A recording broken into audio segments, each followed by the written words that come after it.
Butter cookie is one of the most popular snack among foodies. But do you know how was cookie mass-produced?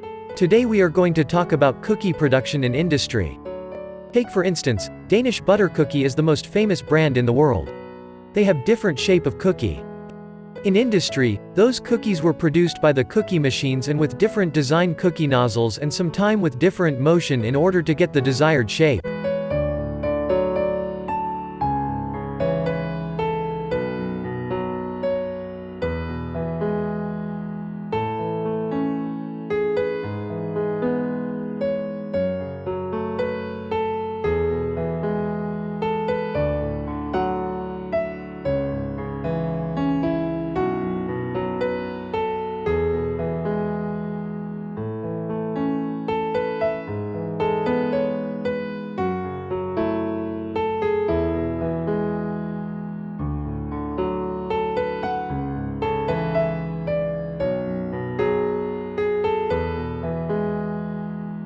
Finally, cookies coming out from the oven with uniform shape and perfect baking color.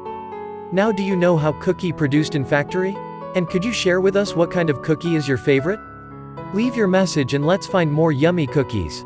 By the way, these cookie production videos are all from Sinabake Machinery in China. Thank you for your watching.